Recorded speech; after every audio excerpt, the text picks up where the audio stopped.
সুধাকে গাড়ি থেকে বের করে দিল তেজ। এরপর আর কি কি অপেক্ষা করছে সুধার জন্য।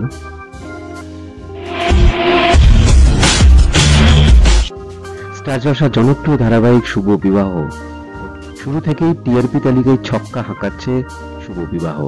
সুধার চরিত্রে সোনামণি সাহার দুর্দান্ত অভিনয় ইতিমধ্যে নজর কেড়েছে দর্শকদের। বর্তমানে তেজ আর সুধার বিয়ে নিয়ে জমজমাট এই ধারাবাহিকে দেখা যাচ্ছে বিয়ের আগের মুহূর্তেই সুধার ডিভোর্সি হওয়ার সংবাদ তেজকে দিয়ে দিয়েছে তার প্রাক্তন প্রেমিকা ইমন। তেজকে বারবার বোঝানোর চেষ্টা করে সুধা যে সে তেজকে সবটা সত্যি বলবার চেষ্টা করেছিল, কিন্তু সুধার কোনো কথাই শুনতে নারাজ তেজ। ইতিমধ্যে ধারাবাহিকে দেখা গেছে সুধাকে বিয়ে করেছে তেজ। দেখা যাবে তেজকে বারবার জড়িয়ে ধরতে চায় ইমনের এই ব্যবহারে রেগে যায় তেজ। জানিয়ে দেয় যে ইমনের মতো মেয়েকে সে কখনোই একসেপ্ট করবে না। ইমন তেজকে চ্যালেঞ্জ করে বলে কোনো দিন তেজ নিজেই ইমনকে নিজের কাছে থাকতে বলবে। সুধা শ্বশুর বাড়িতে যাওয়ার জন্য আপত্তি জানায় তেজকে। তেজ নিজের ঠাম্মির সম্মানের কথা ভেবে কিছুই নষ্ট হতে দিতে চায় না।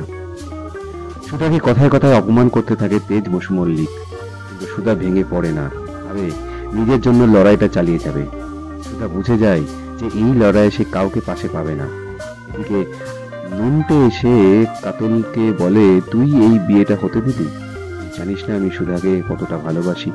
সুধা বিয়ে করে অন্য কারোর ঘরে গেল, কিন্তু কাতলা জানিয়ে দেয় সুধা ডিভোর্সি। এই কথা শ্বশুর বাড়ির লোক জানে না, জানবে।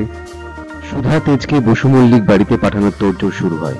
সুধা বিয়ের রীতি অনুযায়ী মায়ের ঋণ শোধ করবে না জানায়। তেজ সুধাকে নিয়ে আলাদা গাড়িতে যেতে চায়। তেজ ড্রাইভিং করে সুধাকে নিয়ে যাবে বলে। তার মুখের উপর কথা বলার সাহস কারণ হয় না। খানিকটা গিয়ে সুধা তেজকে বলে যে আপনি এখানে নামিয়ে দিন, আমি চলে যেতে পারবো। তখন তেজ গাড়ি থেকে নামিয়ে দেয় সুধাকে, কিন্তু বিয়ের গাঁট ছড়াটা গাড়িতে আটকে যায়। সেই অবস্থাতেই তেজ গাড়ি চালাতে থাকে। সুধা ডাকলেও সে কথা শোনে না। গাড়ির পিছনে ছুটতে থাকে সুধা। যখন তেজ গাড়ি থামায়, সুধা পড়ে যায় রাস্তায়।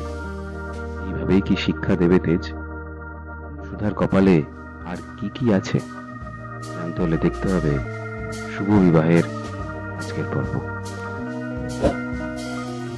বাংলা ধারাবাহিকের সমস্ত রকম আপডেট পেতে আমাদের এই চ্যানেলটি শেয়ার করুন, লাইক করুন এবং সাবস্ক্রাইব করুন।